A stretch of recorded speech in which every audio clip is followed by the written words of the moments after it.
Dylan's arrival into the orbit of Will and Electra did not announce itself as a disruption. It arrived quietly, almost respectfully, clothed in the language of healing and mutual survival that followed the tragedy of Luna. In the aftermath, everything felt fragile, suspended, as though any abrupt movement might shatter what little stability remained. Will and Electra had learned to move carefully through their days, measuring words, rationing emotion, protecting one another from the sharp edges of memory.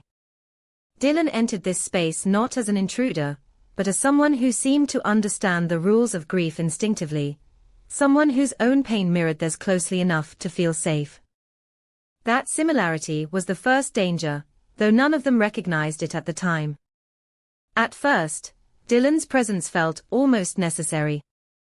He listened more than he spoke. He did not demand explanations or push for intimacy. His grief was contained, disciplined, and therefore easy to accommodate. Will interpreted Dylan's restraint as strength, a quality he admired deeply in the wake of Luna's loss. Electra saw it as sensitivity, a sign that Dylan knew when silence mattered more than comfort.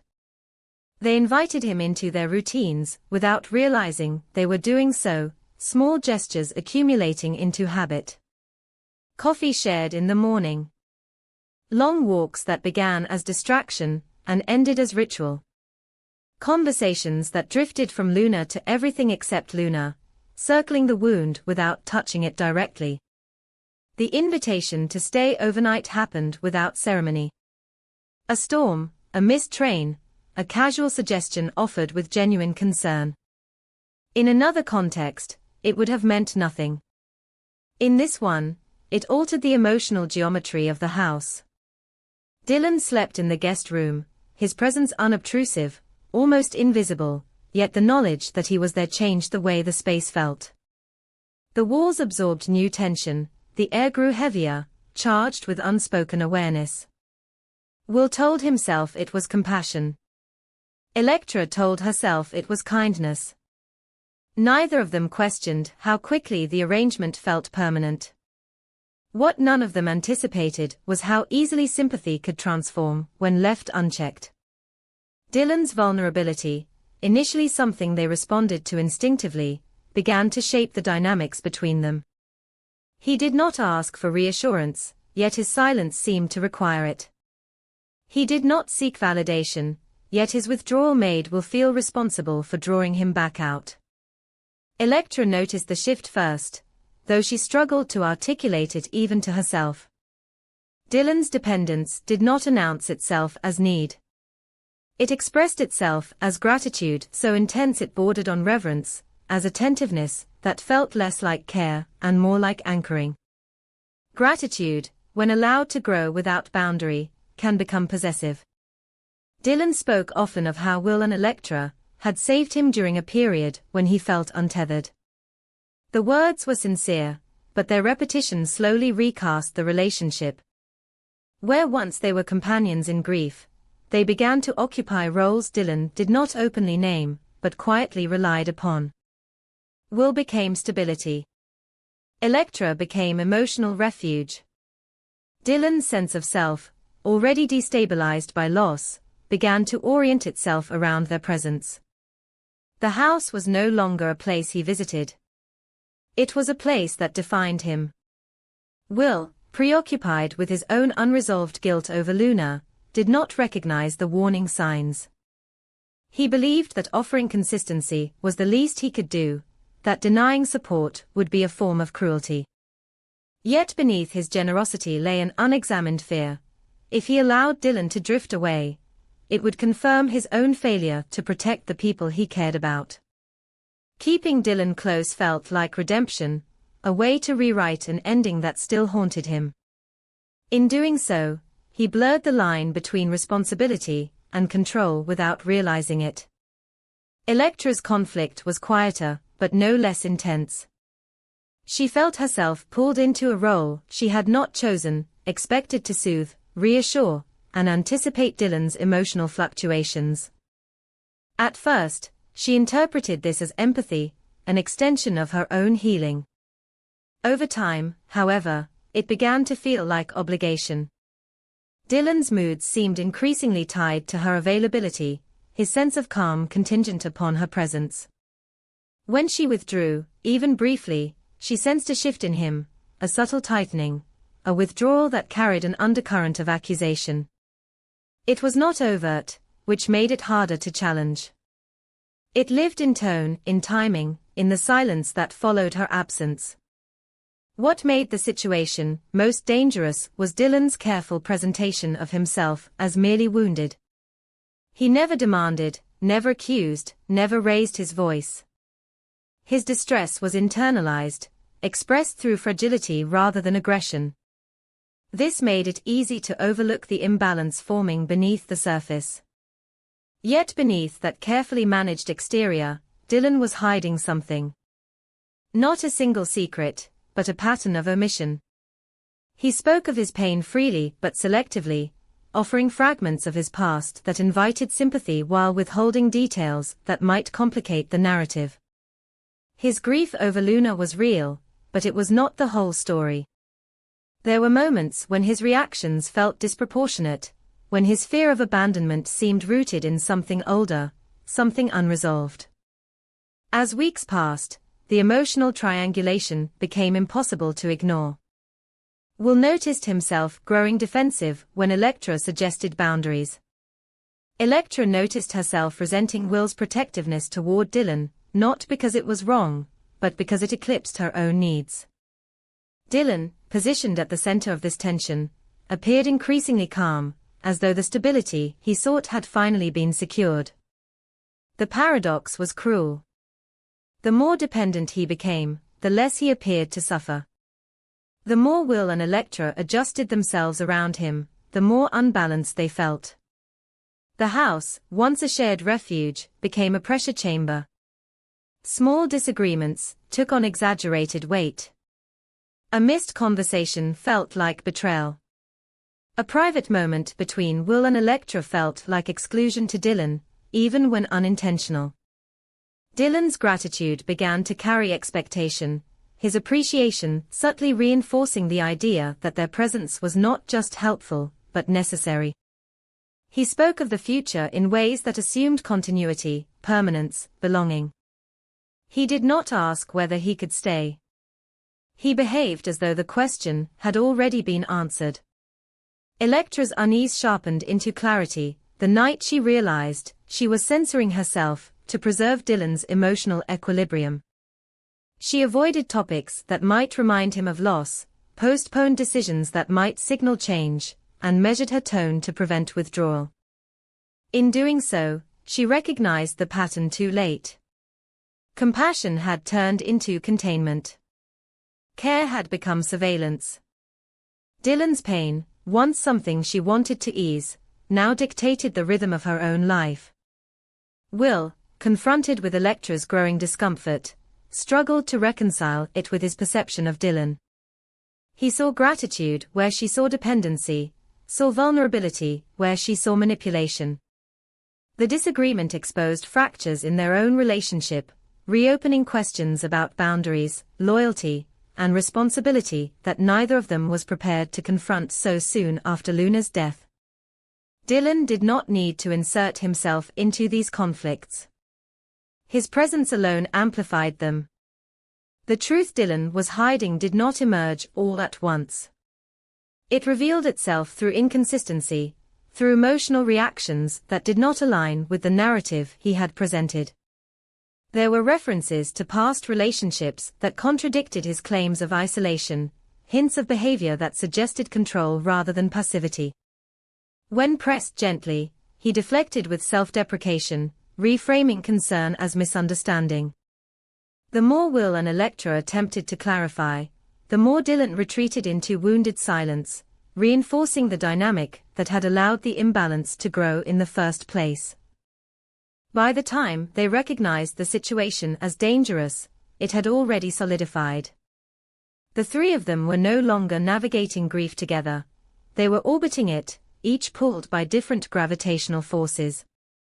Will was driven by guilt. Electra by exhaustion. Dylan by a need for anchoring that bordered on possession. None of them were villains. That was what made the situation so volatile. Good intentions, when left unchecked, can create devastation without malice. The realization that Dylan was not simply broken, but actively concealing parts of himself, reframed everything. The overnight stay that had once seemed like kindness now appeared as the moment the fuse had been lit. What followed was not a single explosive event, but a slow, relentless countdown. Trust eroded. Resentment accumulated.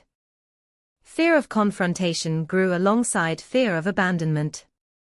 Each of them sensed the impending rupture, but lacked the clarity, or courage, to intervene decisively. The trio had become a system sustained by imbalance, a closed circuit where grief fed dependency and dependency fed control. Luna's tragedy had been the catalyst, but it was no longer the central threat. The real danger lay in what had grown quietly in its shadow, a relationship structure incapable of sustaining honesty without collapse.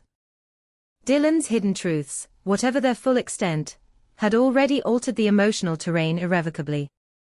In the end, the bomb was not a secret waiting to be revealed, but the silence surrounding it. The refusal to name what felt wrong. The hesitation to disrupt fragile peace. The belief that endurance equaled healing. When the explosion came, and it would not arrive as surprise. It would arrive as confirmation of everything they had chosen not to see. The controversy did not begin with shouting, accusations, or headlines. It began the way the most devastating stories often do, quietly, through fragments of memory that refused to align, through the sickening realization that a night Will could barely recall had already been narrated by others as something consensual, convenient, and closed. In the days after, the unease settled into him like a bruise beneath the skin, invisible at first, then increasingly painful the more he tried to ignore it. He remembered flashes rather than continuity, the weight of exhaustion, the haze of alcohol, the strange dislocation of waking up knowing something had happened, but not knowing how it had begun. What frightened him most was not the confusion itself, but how easily everyone else seemed willing to define the truth for him. Whispers spread before Will found language for his own experience. People spoke in cautious tones, framing the incident as complicated but survivable, something best handled privately to avoid unnecessary damage. The implication was clear even when left unsaid. Revisiting the night would only reopen wounds that had barely healed after Luna. The tragedy with Luna had already forced the family, the public, and Will himself to confront uncomfortable questions about consent, vulnerability, and how quickly blame could shift when stories became inconvenient. Now, history felt as though it was repeating itself, not as coincidence but as pattern. What made this time more unbearable was the familiarity of the defenses being raised around him. Well-meaning voices suggested perspective, urged him to consider intent rather than impact, reminded him that Dylan was also fragile, also damaged, also deserving of protection. Each attempt to soften the narrative felt like an erasure of Will's experience. He was no longer the subject of the story, but its obstacle, the complication preventing everyone from moving on. The night was framed as messy rather than harmful, ambiguous rather than violating. In that reframing, Will felt himself disappear. The parallels to Luna's storyline were impossible to ignore. Back then, the family had struggled with how to name what happened, how to speak about power, intoxication, and responsibility without tearing themselves apart. They had chosen language that felt safe, careful phrasing that avoided absolutes, believing nuance would protect everyone involved. Yet that choice had left scars of its own.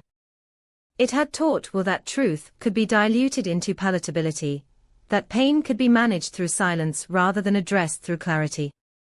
Now, faced with a nearly identical crossroads, the consequences of that earlier decision loomed larger than ever. Dylan's role complicated everything. He did not present himself as an aggressor.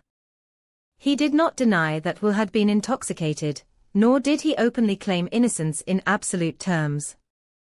Instead, he occupied the gray space between acknowledgement and deflection, allowing others to fill in the gaps in ways that favored stability over accountability. He spoke of misunderstanding, of mutual vulnerability, of moments that had blurred under grief and alcohol. His words were gentle, almost apologetic, and that gentleness made confrontation feel cruel.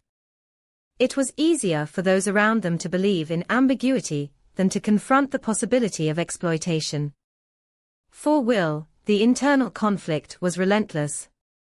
He questioned himself constantly, replaying the fragments he could remember, wondering whether his discomfort was valid or whether he was overreacting to a situation that others seemed ready to minimize. The pressure to doubt himself was subtle but pervasive. Friends reminded him of Dylan's state of mind, of the shared trauma they all carried, of how easy it was to misinterpret events when emotions ran high. Each reminder chipped away at Will's confidence, reinforcing the fear that speaking up would mark him as unreliable, dramatic, or vindictive. The family dynamic intensified the strain. Conversations meant to offer support instead felt like negotiations, carefully balanced to avoid tipping into accusation. Some relatives urged discretion, arguing that public scrutiny would only compound the harm. Others avoided the subject entirely, their silence louder than any opinion. Will sensed the unspoken calculation taking place around him, weighing the cost of truth against the cost of exposure. He was being asked, implicitly, to absorb the damage for the sake of collective peace. Media interest turned that private calculus into a public spectacle.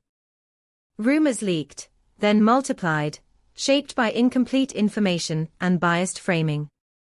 Headlines questioned the narrative before Will had even decided whether to claim it. Pundits debated consent in abstract terms, dissecting timelines and behaviors without acknowledging the human reality beneath them. The story was no longer about what Will felt or needed. It was about optics, reputations, and the discomfort of confronting male vulnerability in a culture still ill-equipped to recognize it. Each article felt like a verdict delivered without trial. Will watched as strangers speculated about his credibility, his motives, his character. The language used to describe the incident echoed the same minimization he had already encountered in private. Phrases like unclear boundaries, mutual intoxication, complicated dynamics. The repetition was suffocating. It reinforced the message that his experience would always be secondary to the narrative others preferred. At the center of it all stood the decision Will could no longer postpone. He could remain silent, allowing the story to settle into an ambiguous version that spared everyone immediate discomfort, but left him carrying the weight alone. Or he could speak, risking backlash, scrutiny, and the possibility of being disbelieved, but reclaiming ownership of his own truth. Neither choice promised relief. Silence offered temporary quiet, at the cost of self-erasure. Speaking promised upheaval with no guarantee of justice. The memory of Luna haunted that decision. He remembered how the family had chosen caution then, how they had convinced themselves that naming harm too clearly would destroy more than it healed. He remembered the long-term consequences of that choice, the lingering sense that something unresolved still hovered between them, shaping interactions and trust in subtle but persistent ways. This time, the stakes felt even higher. If he stayed silent again, he feared the pattern would calcify into precedent, teaching everyone, including himself, that his boundaries were negotiable. As Will weighed his options, the emotional toll became visible. Sleep eluded him. Anxiety manifested physically, tightening his chest, fogging his thoughts. He felt trapped between competing narratives, each demanding allegiance. In moments of isolation, he acknowledged a truth he had been avoiding: silence was not neutral. It was an active choice that would shape how this story, and all future ones, would be told. The turning point did not come from external pressure, but from an internal reckoning. Will realized that his fear was not only about public reaction, but about confronting his own vulnerability openly. Speaking up meant accepting that harm had occurred, that he had been powerless in a moment he could not fully remember. It meant rejecting the comforting illusion that ambiguity could protect him. It meant trusting that his experience mattered even if others found it inconvenient. When he finally chose to speak, the impact was immediate and seismic. The narrative shifted, not because everyone believed him instantly, but because silence had been broken. His words reframed the conversation, forcing those around him to confront the language they had used, the assumptions they had made, the comfort they had prioritized over truth. The family was forced to revisit not only this incident, but the way they had handled Luna's story, recognizing patterns of avoidance that had long gone unchallenged. The media response intensified, scrutiny sharpening rather than fading.